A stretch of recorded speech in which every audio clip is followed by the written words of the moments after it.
Hello, chemists. This is Miss Placino, and you are watching lesson 2.3 on the nature of light. Today's lesson is going to be a little bit more physicsy in nature as we really get into how light behaves.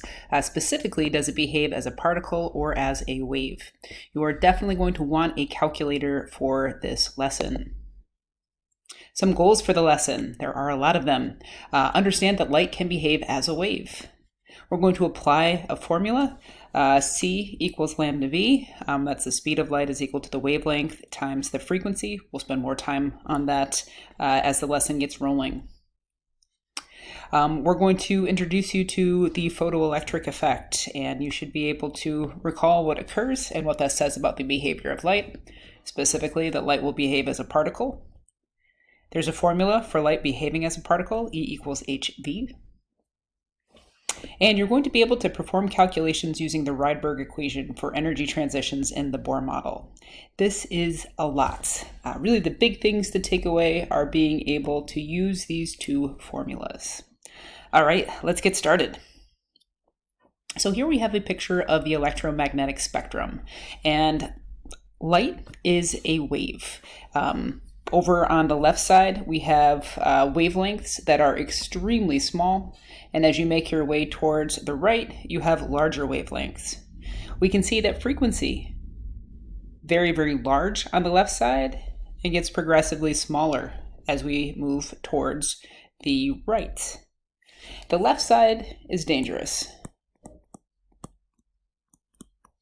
Gamma rays are extremely dangerous. You've probably had x-rays before. I'm guessing if you've broken anything, you've been to the doctor. Think about what they do before they take an x-ray.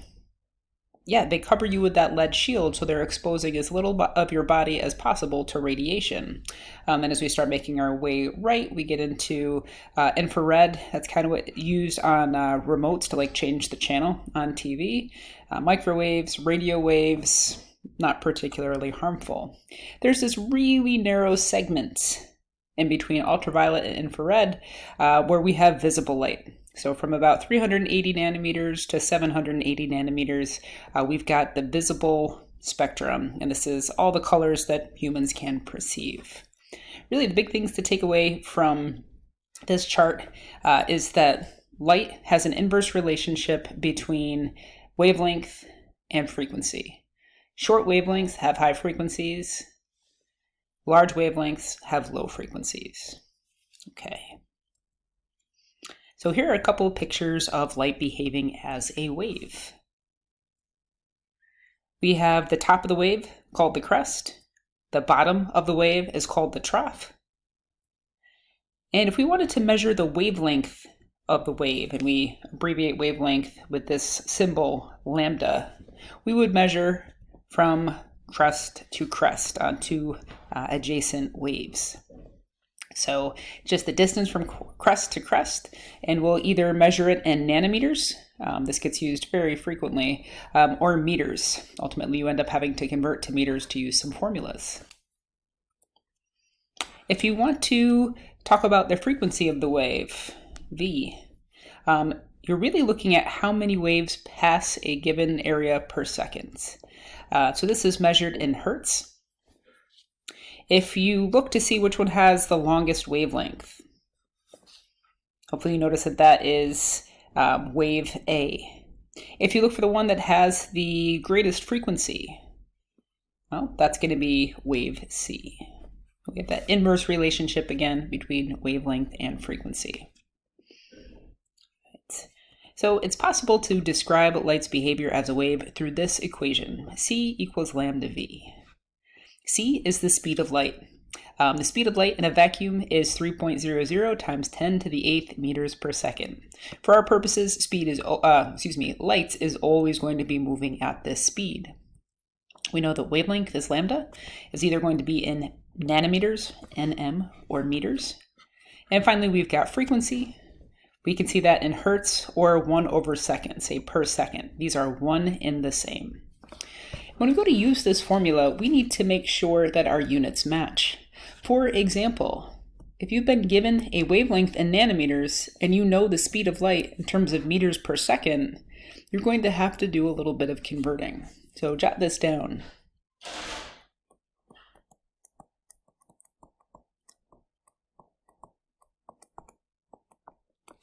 Nanometers are extremely small. So if you have 1,000,000,000 nanometers, 1 times 10 to the 9th, you have 1 meter. All right, let's work on using this formula.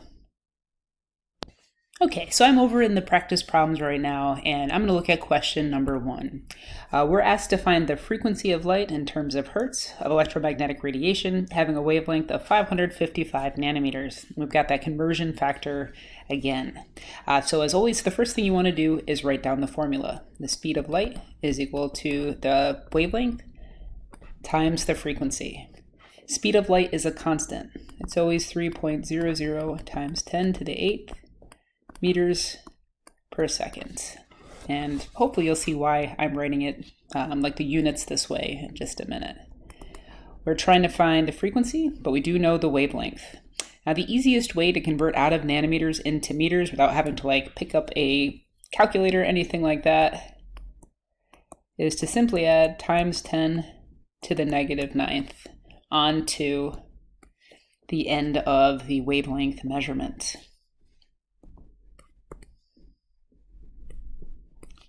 Times the frequency. Now, whoops, sorry about that. It's just turned into an algebra equation where we're solving for frequency. I've set it up this way so that I can get my units to cancel. Obviously, I'm going to divide by 555 times 10 to the negative 9th on both sides.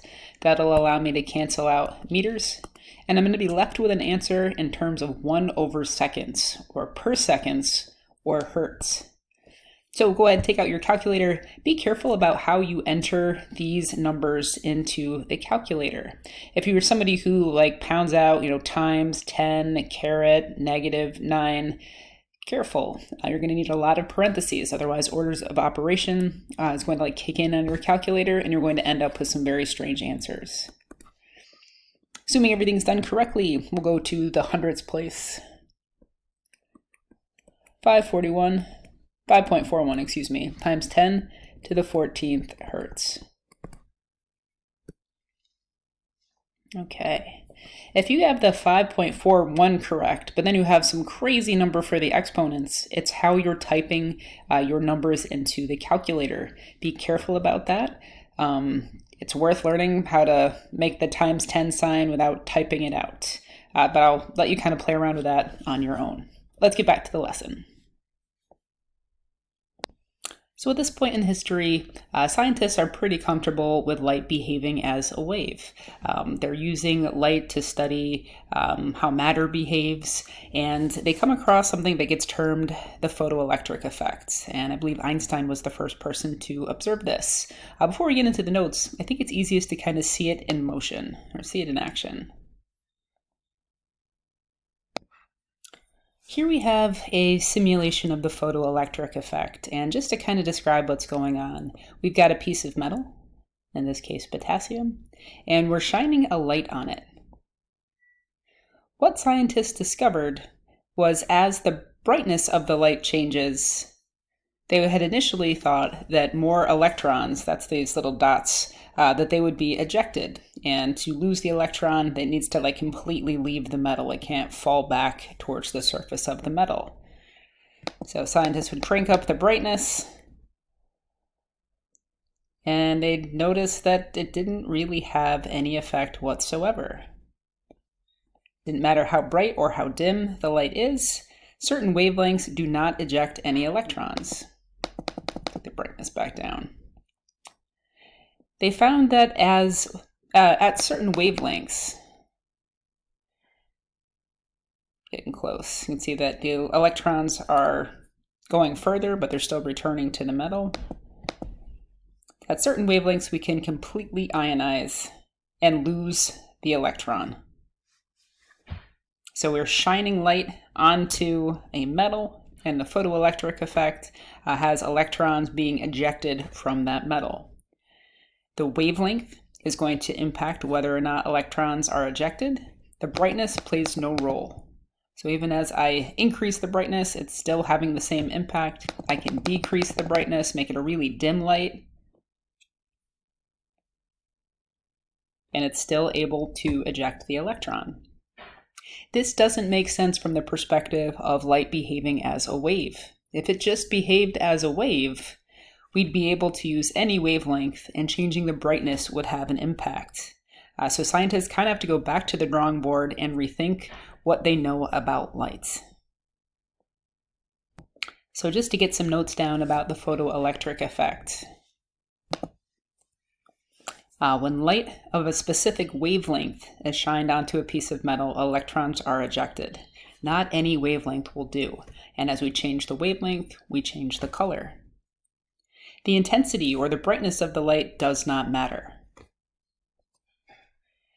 Again, we couldn't really explain this phenomenon simply as light behaving as a wave. There must be something else going on. So the interaction between light and the ejected electron suggested that light is behaving as a particle that transfers energy to the electron. This is a big deal in the scientific community. It kind of stands up everything that scientists think they know about light on its head. Usually light's behaving as a wave, but there are instances where it behaves as a particle, and this was jarring to the scientific community. When light is behaving as a particle, we have to use a different formula to kind of describe its behavior. Here we have E, which is energy, typically in joules or kilojoules.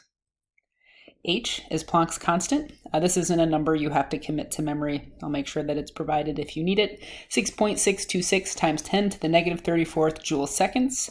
You might be wondering, what is a joule second and why is that number so small? This is Max Planck, who is credited with coming up with this value.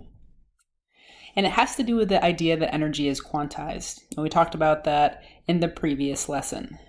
You can think about this times 10 to the negative 34, actually this whole term really, as being the height of the step.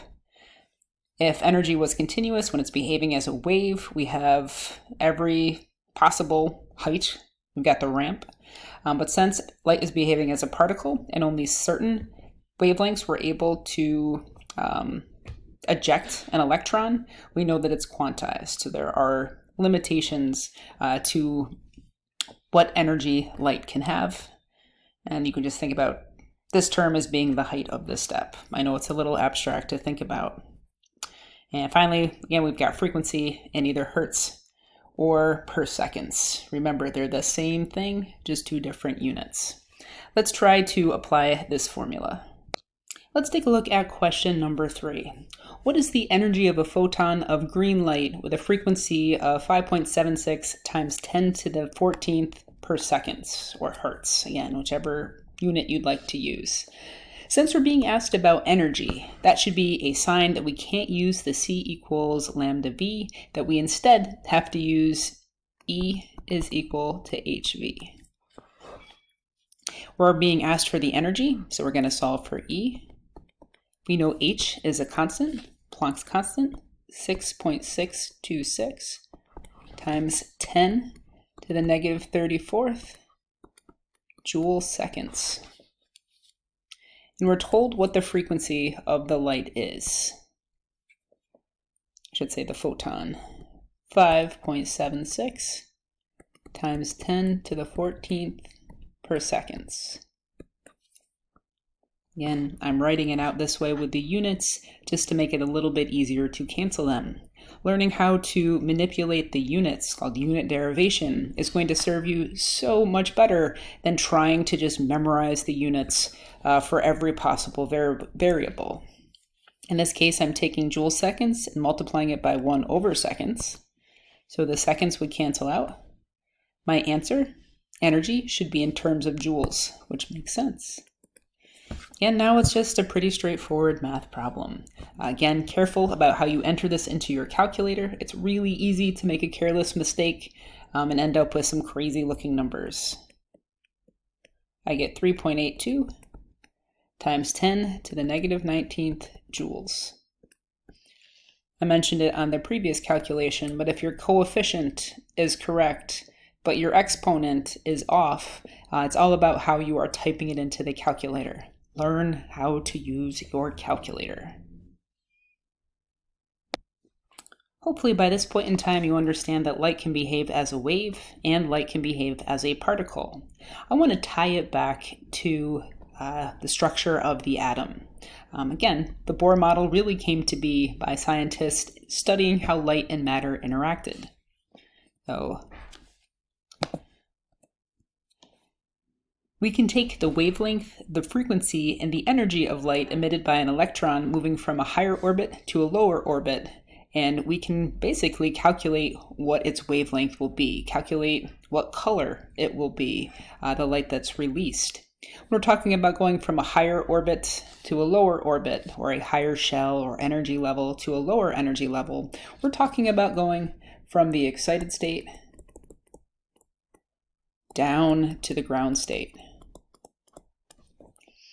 We covered those terms in the previous lesson, so if you're not sure what they are, go back and watch lesson 2.2.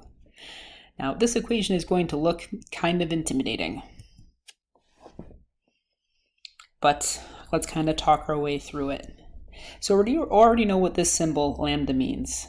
That's wavelength.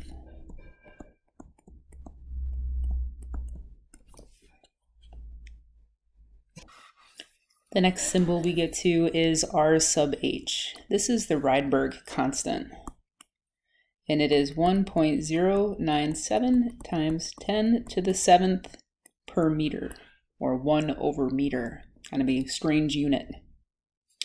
N low and N high, those are referring to the energy levels, or the orbits. We're going to take 1 over the low energy level squared, subtract 1 over the high energy level squared, and then multiply that difference by the Rydberg constant. I'm going to let you try this one out on your own. You have all the information you need, and remember, you can check your work with the solutions guide online. But the last question in the practice problems really has you walk all the way through this, tying together light as a wave, light as a particle, and using this equation. It's pretty cool that you can do all this. Just one small drawback. It only applies to one element, hydrogen. This is kind of what leads to the unraveling of the Bohr model. They can't use what they know or what they've been able to figure out to really explain the behavior of any element other than hydrogen as far as its electron goes. And hydrogen's super easy with the electrons. It just has one electron to keep track of.